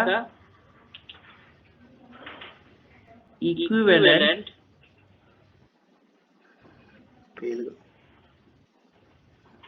कंडक्टिविटी, इसको लैम्डा EQ से रिप्रेजेंट कर रहा हूं, इक्विवेलेंट कंडक्टिविटी। इक्विवेलेंट कंडक्टिविटी का मतलब होता है conductance of 1 gram equivalent solution. मतलब क्या कहा मैंने? 1 ग्राम इक्विवेलेंट सॉल्यूशन का कंडक्टेंस इक्विवेलेंट कंडक्टिविटी कहलाएगा। 1 ग्राम इक्विवेलेंट का मतलब क्या होता है? 1 नॉर्मल सॉल्यूशन। और 1 नॉर्मल सॉल्यूशन का मतलब क्या होता है? जितना उस सब्सटेंस का इक्विवेलेंट वेट है उतना वेट लेकर के आप 1 लीटर सॉल्यूशन बना लो। 1 नॉर्मल सॉल्यूशन, अच्छा 1 मोलर सॉल्यूशन का मतलब क्या होता है? 1 mole present in 1 litre. 1 mole present in 1 litre 1 molar solution, तो 1 इक्विवेलेंट प्रेजेंट इन 1 लीटर क्या हो जाएगा? 1 नॉर्मल। तो अब मैंने किसी सॉल्ट का 1 नॉर्मल का सॉल्यूशन बनाया और उस सॉल्यूशन को इस कंडक्टिविटी सेल में फिल अप किया और उसका कंडक्टेंस मेजर कर लिया। तो ये कहलाएगा उसकी इक्विवेलेंट कंडक्टिविटी, मतलब conductance of 1 gram equivalent solution, उसको आप कहते हैं इक्विवेलेंट कंडक्टिविटी।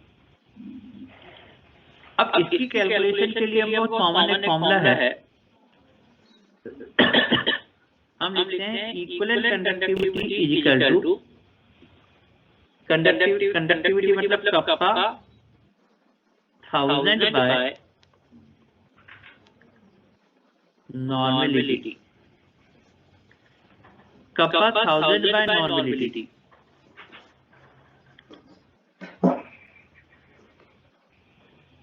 तो ये इक्विवेलेंट कंडक्टिविटी, तो जितनी नॉर्मेलिटी का सॉल्यूशन है वो यहाँ लिख लो, कप्पा उसका कंडक्टेंस है, कंडक्टिविटी है, और उससे इसके मिल जाएगा हमें 1 ग्राम इक्विवेलेंट की जो कंडक्टिविटी होगी वही इक्विवेलेंट कंडक्टिविटी बनेगी।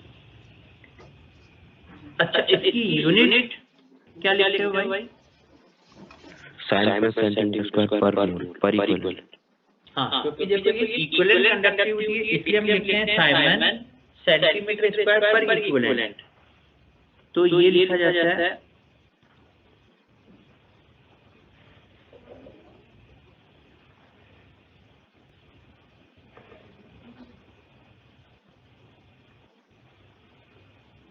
साइमन सेंटीमीटर स्क्वायर पर इक्विवेलेंट। लेकिन ये तो SI यूनिट नहीं है ना। अगर बाई चांस मुझे SI यूनिट लिखा जाए तो साइमन मीटर स्क्वायर पर इक्विवेलेंट।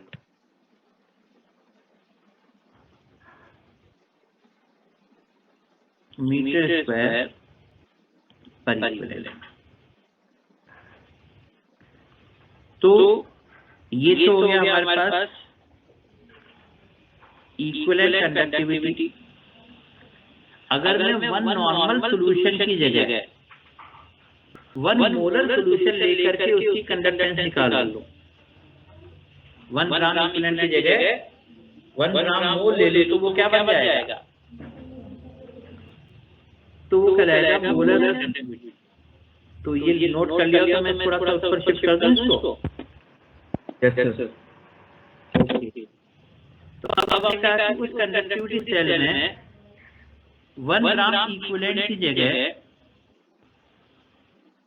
मैंने लिखा molar conductivity.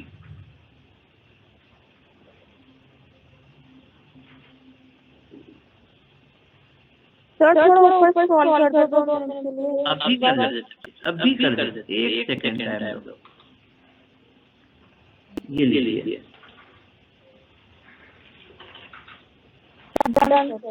Okay. Molar conductivity का मतलब हो गया कि 1 ग्राम इक्विवेलेंट की जगह मैंने इनका क्या ले लिया, 1 मोल मतलब 1 ग्राम मोल का सोल्यूशन लिया और 1 मोलर सोल्यूशन 1 ग्राम मोल मतलब 1 मोलर सोल्यूशन का जो कंडक्टेंस होगा उसी को आप कहते हैं मोलर कंडक्टिविटी। मतलब 1 mole solute present in 1 litre solution. और मोलर कंडक्टिविटी के लिए एक फॉर्मूला आप लिखेंगे, it is kappa 1000 by molarity.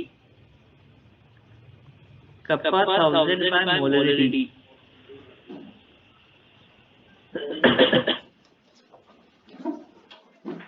अच्छा ये इक्वल, अच्छा ठीक है, यूनिट बताओ तो। साइमंस मीटर स्क्वायर पर मोल। साइमंस मीटर स्क्वायर पर मोल, ये एसआई यूनिट डायरेक्टली मैंने लिख दिया। अच्छा दोनों में एक दूसरे में कन्वर्ट करने का कोई तरीका, मतलब इक्विवेलेंट दिया हुआ मोलर पूछा जाए, मोलर दिया हुआ इक्विवेलेंट पूछा जाए। अच्छा तो मोलरिटी और नॉर्मलिटी में रिलेशन क्या होता है फैक्टर थीटा में? Normality equal to n factorial मतलब ये कि मोलरिटी जो होता है वो मोलरिटी इनटू n फैक्टर होता है। ठीक है ना आप? Normality equal to molarity into n factor. ठीक है। अब देखो, अभी मैंने इक्विवेलेंट कंडक्टिविटी का फॉर्मूला दिख रहा है आपके सामने, कप्पा 1000 बाय नॉर्मलिटी। मैंने क्या किया, इक्विवेलेंट कंडक्टिविटी को लिखा कप्पा 1000 बाय नॉर्मलिटी। नॉर्मलिटी की जगह क्या लिख दूं, मोलरिटी एंड फैक्टर। अब ये जो पोर्शन यहाँ पर बचा हुआ है इस एन फैक्टर को छोड़ने के बाद, इसको लिख दिया मैंने मोलर कंडक्टिविटी। तो ये यहाँ पर बन गया equivalent conductivity equal to molar conductivity divided by N factor. तो अगर मोलर कंडक्टिविटी दे रखा है एन फैक्टर से डिवाइड कर दो तब बन जाएगा इक्विवेलेंट कंडक्टिविटी, और इक्विवेलेंट कंडक्टिविटी गिवन है एन फैक्टर से मल्टीप्लाई कर दो तो मुझे मोलर कंडक्टिविटी मिल जाएगी। तो मोलर कंडक्टिविटी और इक्विवेलेंट कंडक्टिविटी आप इस तरीके से एक दूसरे में इंटर कन्वर्ट कर सकते हैं।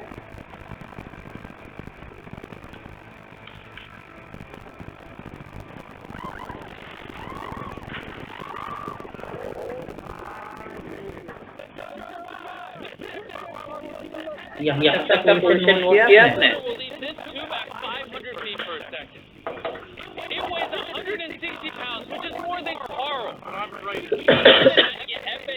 अब देखो, अगर सोल्यूशन को डाइल्यूट करें तो कंडक्टिविटी, मोलर कंडक्टिविटी और इक्विवेलेंट कंडक्टिविटी, इस पर क्या फर्क पड़ेगा?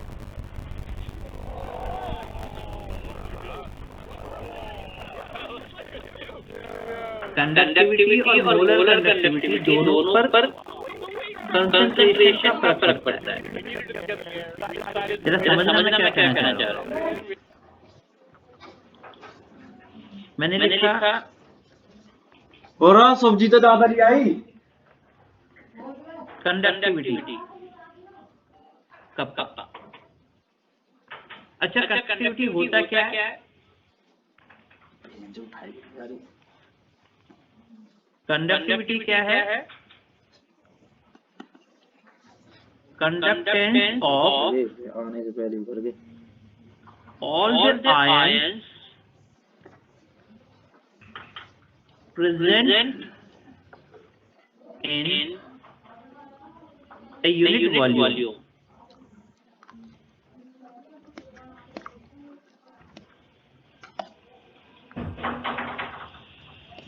यूनिट वॉल्यूम में मतलब 1 लीटर मान लो, जितने भी आयन प्रेजेंट है उन सबका कंडक्टेंस, ये होती है कंडक्टिविटी।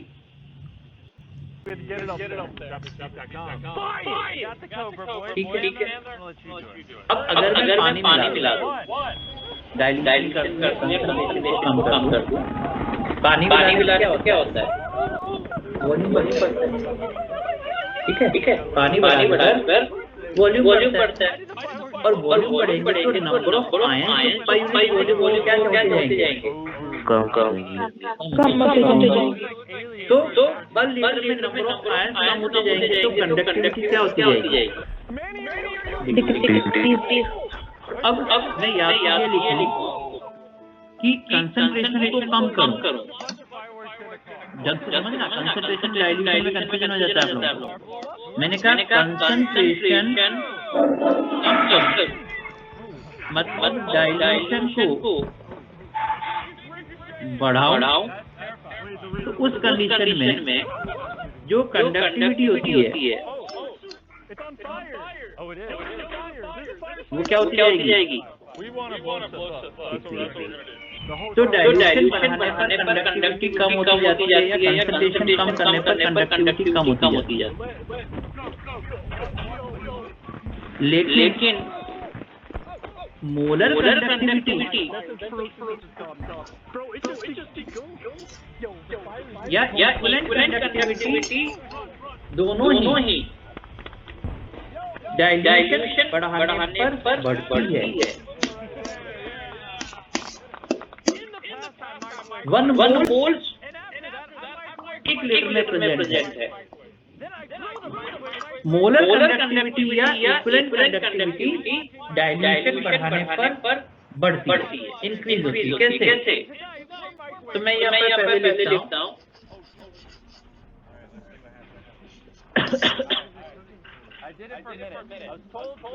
मोलर कंडक्टिविटी या इक्विवेलेंट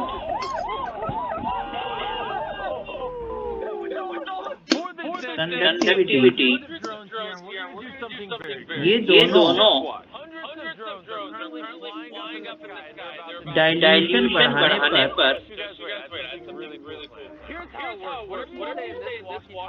इंक्रीज होती है। डाइल्यूशन इंक्रीज करेंगे तो ये दोनों चीजें इंक्रीज होगी। इसमें ना सब्जी और चाहिए। अब डिपेंड करेगा और चाहिए कि वो सोल्यूशन जो है उसका इलेक्ट्रोलाइट कैसे नेचर का, स्ट्रॉन्ग है या वीक है। चाहे स्ट्रॉन्ग हो चाहे वीक हो, दोनों केसेस में क्या है, डाइल्यूशन बढ़ाने पर मोलर या इक्विवेलेंट कंडक्टिविटी क्या होती है? इंक्रीज। तो अब अगर मैं ये कहूँ कि मोलर कंडक्टिविटी या इक्विवेलेंट कंडक्टिविटी का डाइल्यूशन के साथ क्या रिलेशन है, किस तरीके से वो वेरी करती है, तो अब मैंने यहाँ पर लिखा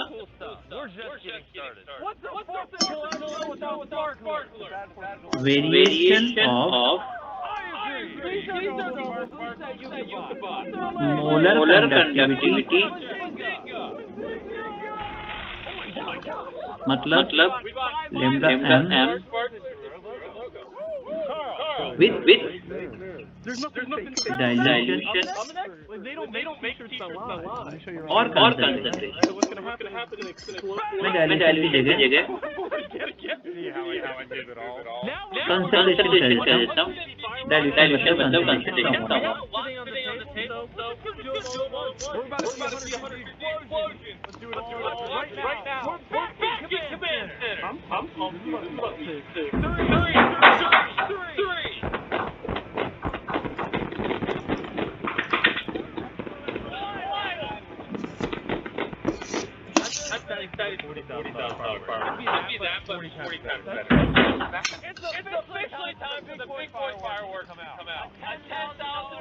तो कंडक्टिविटी में जो वेरिएशन है वो डिपेंड करता है कि इलेक्ट्रोलाइट की नेचर क्या है।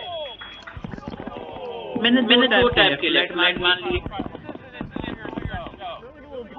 एक स्ट्रॉन्ग इलेक्ट्रोलाइट है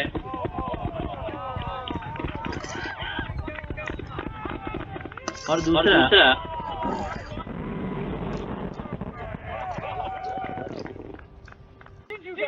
इलेक्ट्रोलाइट। स्ट्रॉन्ग इलेक्ट्रोलाइट का मतलब क्या हुआ भाई?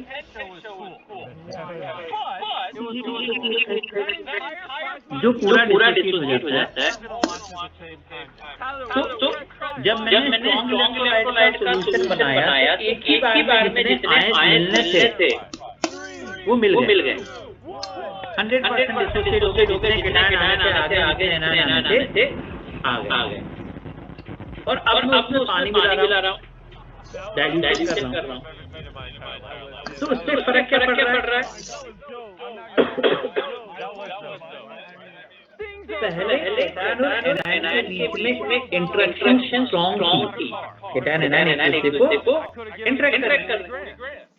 अब जैसे जैसे पानी मिलाते जाएंगे उनके बीच की इंटरेक्शन क्या होती जाएगी? कम होती जाएगी। बीच में सॉल्वेंट आ गए। अब ये केटायन एनायन जाके अपना चार्ज दे रहा है, तो थोड़ा आसानी से देगा। पहले हाईली कंसंट्रेटेड था, भीड़ भाड़ में जाकर अपना चार्ज देने पहुंच रहा था, अब आराम से जाकर के चार्ज दे रहा है। तो स्ट्रॉन्ग इलेक्ट्रोलाइट में मोलर कंडक्टिविटी बढ़ती है थोड़ी। कब जब हम डाइल्यूशन बढ़ा। तो एक काम करता हूँ मैं पहले इसको आगे डिस्कस करने से पहले थोड़ा सा एक फॉर्मूला यहाँ लिख देता हूँ। ये है Debye Huckel Onsager equation. Debye Huckel Onsager equation क्या है जरा देखना। हमें कहते हैं कि किसी सॉल्ट की मोलर कंडक्टिविटी उस सॉल्ट की इनफाइनाइट डाइल्यूशन पर मोलर कंडक्टिविटी से कुछ कम होती है ए में सी। ये तो मोलर कंडक्टिविटी गिवन कंसंट्रेशन पर है। तो मैं काम करते हैं यहाँ पर लिख देता हूँ। गिवन कंसंट्रेशन पर molar conductivity equals to molar conductivity infinite dilution minus A root सी।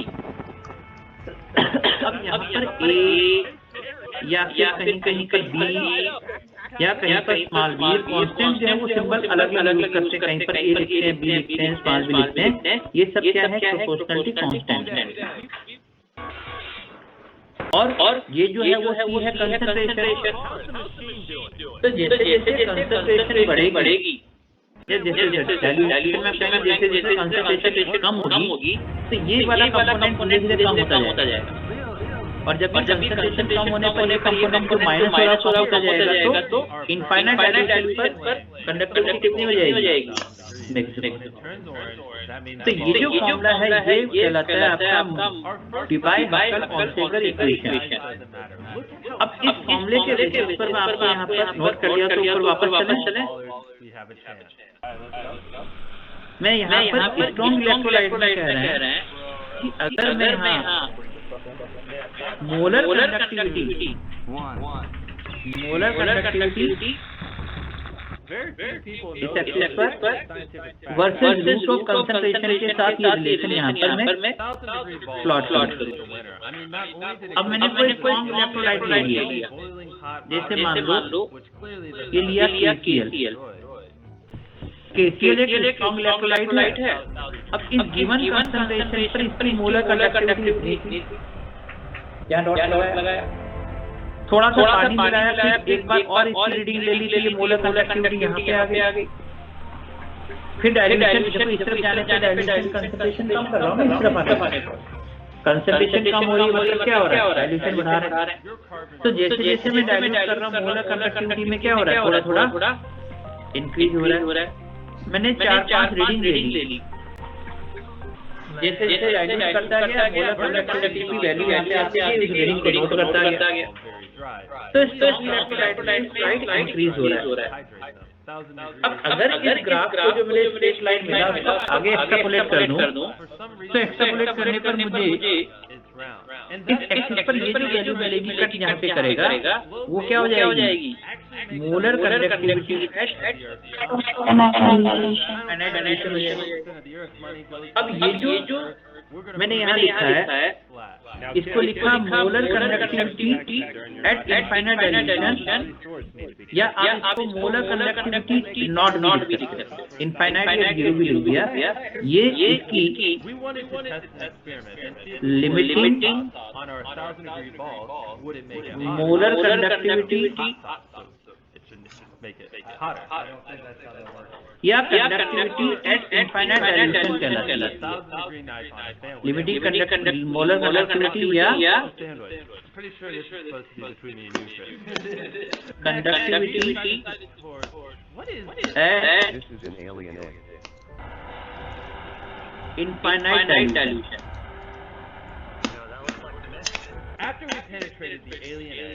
तो किसी स्ट्रॉन्ग इलेक्ट्रोलाइट में देखो, एक तो हमें समझ में आया कि थोड़ा सा इंक्रीज हो रही है, तो देखो इंक्रीज होते हुए ग्राफ ऊपर दिख रहा है। और दूसरा फायदा क्या हो गया कि 3-4 ग्राफ के पॉइंट बनाओ और आगे एक्सट्रापोलेट करो तो आपको क्या मिल जाएगा, लिमिटिंग मोलर कंडक्टिविटी, मतलब conductivity infinite dilation. Strong electrolyte में इंक्रीज हो रहा है थोड़ा सा, लेकिन अब यही इसी टाइप का ग्राफ अगर आप वीक इलेक्ट्रोलाइट के लिए लेते हैं, यहाँ molar conductivity and root of concentration का ये रिलेशन यहाँ देख रहे हैं। अब वीक इलेक्ट्रोलाइट ले लिया मैंने यहाँ पर एसिडिक एसिड, तो ये रिलेशन हमें यहाँ पर ऐसा मिल रहा है। एसिडिक एसिड में इस गिवन कंसंट्रेशन पर मोलर कंडक्टिविटी इतनी थी। अब पानी मिलाया, पानी मिलाएंगे तो क्या होगा, उसका डिसोसिएशन बढ़ेगा। वीक इलेक्ट्रोलाइट ऑन डाइल्यूशन क्या होते हैं, आयोनाइजेशन, डिसोसिएशन बढ़ता है, मतलब पहले नंबर ऑफ आयंस कम थे। अब जब ये वीक इलेक्ट्रोलाइट डिसोसिएट होगा, एसिडिक एसिड डिसोसिएट होगा, तो नंबर ऑफ आयंस क्या होते जाएंगे, बढ़ेंगे। तो जैसे जैसे मैं डाइल्यूशन कर रहा हूँ, अब आयोनाइजेशन बढ़ रहा है, नंबर ऑफ आयंस बढ़ रहे हैं, तो मोलर कंडक्टिविटी में इंक्रीज क्या हो रहा है, एकदम ज्यादा बढ़ रहा है। इंक्रीज तो दोनों हो रहे हैं, लेकिन मोलर कंडक्टिविटी में इंक्रीज ज्यादा देखने को मिल रहा है वीक इलेक्ट्रोलाइट के केस में। क्योंकि जैसे जैसे डाइल्यूशन करेंगे तो इलेक्ट्रोलाइट डिसोसिएट होगा, नंबर ऑफ आयंस बढ़ रहे हैं। स्ट्रॉन्ग में क्या था, आयंस तो इतने के उतने ही थे। ये कहें कि पहले भीड़ भाड़ ज्यादा थी, चलने फिरने में दिक्कत हो रही थी, अब जब भीड़ कम होगी तो जल्दी जल्दी आराम से चल के वहाँ पहुँच जाएंगे। इतना ही फर्क पड़ रहा है। नंबर ऑफ आयंस जितने थे उतने ही हैं। स्ट्रॉन्ग इलेक्ट्रोलाइट में नंबर ऑफ आयंस में चेंज नहीं, लेकिन वीक इलेक्ट्रोलाइट में क्या है, नंबर ऑफ आयंस बढ़ रहे। अब जब नंबर ऑफ आयंस बढ़ रहे हैं इलेक्ट्रोलाइट में, मोलर कंडक्टिविटी बढ़ रही है, तो देखो रिलेशन कैसा बन रहा है कि अगर आप इस ग्राफ को आगे एक्सट्रापोलेट कर दें, तो आप चाहे कितना भी आगे बढ़ा दो, ये लाइन क्या हो गई, पैरेलल इस एक्सिस की हो गई। अब आप आगे एक्सट्रापोलेट करने पर क्या उस एक्सिस को कट करेगी, नहीं करेगी, क्योंकि ये पैरेलल हो गई। तो अब इससे मुझे ये चीज समझ में आई, कंक्लूजन ये आया कि वीक इलेक्ट्रोलाइट की molar conductivity eight infinite dilution, infinite dilution पर मोलर कंडक्टिविटी वीक इलेक्ट्रोलाइट की इस ग्राफिकल मेथड से पता नहीं हो सकती। क्यों नहीं हो सकती, वो तो सामने दिख रहा है। आप एक्सट्रापोलेशन से इसको नहीं कट कर सकते। हमने कहा ठीक है यार, ग्राफिकल मेथड से नहीं मिलेगी, कोई बात नहीं, एक्सपेरिमेंटल तरीके से निकाल लेंगे। अब अगर मुझे किसी वीक इलेक्ट्रोलाइट की इनफाइनाइट डाइल्यूशन पर मोलर कंडक्टिविटी एक्सपेरिमेंटल निकालनी, क्या करूं, इनफाइनाइट डाइल्यूशन करूं। इनफाइनाइट डाइल्यूशन का मतलब क्या हुआ कि मान लो एक टैंकर भर के पानी मंगा लिया, वाटर टैंकर मंगा लिया, उसमें एक ड्रॉप ऐसे डाल दिया इस तरीके से। अब इतना सारा वॉल्यूम है, इतना बड़ा वॉल्यूम है, एक ड्रॉप ऐसे डाल दिया और कहा अब इसकी इलेक्ट्रोलाइटिक उस कंडक्टिविटी सेल में भरो, इसको पूरे टैंकर को उसमें डाल दो और फिर कंडक्टिविटी निकालो। तो ऐसा करना भी क्या है, मुश्किल है ना, क्योंकि वॉल्यूम बहुत ज्यादा है। अब इतना सारा वॉल्यूम उसकी कंडक्टिविटी सेल में इस तरीके से आप उसकी कंडक्टिविटी पता करेंगे तो वीक इलेक्ट्रोलाइट के लिए ना तो हमें मिल रहा है सपोर्ट ग्राफिकल मेथड से और ना सपोर्ट मिल रहा है किससे, एक्सपेरिमेंटल तरीके से। तो अब इसमें जो सपोर्ट मिलता है वो कहाँ से आता है, तो वो आता है सपोर्ट आपका कोलरॉस लॉ की एल से। और इस कोलरॉस लॉ को डिस्कस करेंगे कब, नेक्स्ट क्लास, पहले ही तुम लोग नेक्स्ट क्लास। तो यहाँ तक का मामला थोड़ा समझ में आया भाई? प्रॉब्लम क्या है कि स्ट्रॉन्ग इलेक्ट्रोलाइट से तो हमें मिल रहा है जल्दी से 3-4 रीडिंग लो, इनफाइनाइट पे मोलर कंडक्टिविटी निकाल लो, लेकिन वीक इलेक्ट्रोलाइट की मोलर कंडक्टिविटी ना तो रीडिंग लेकर के निकल रही है ना एक्सपेरिमेंटल तरीके से निकल रही है। इसको कैलकुलेट करने के लिए नेक्स्ट क्लास में हम स्टार्ट करेंगे कोलरॉस law of independent migration of ion. तो यहाँ से स्टार्ट करेंगे। आज के लिए इतना रुकना भाई, ऑनलाइन वाला अटेंडेंस जरा डाउनलोड करने लगेगा, भागना नहीं है, रुको। मेन काम जिसके लिए आते हैं, एक सेकंड बेटा, मेन काम जिसके लिए आते हैं वो करने दो। हाँ जी बोलिए। क्रोमियम की ऑक्सीडेशन स्टेट क्या होगी? क्रोमियम CrO6 में क्रोमियम की ऑक्सीडेशन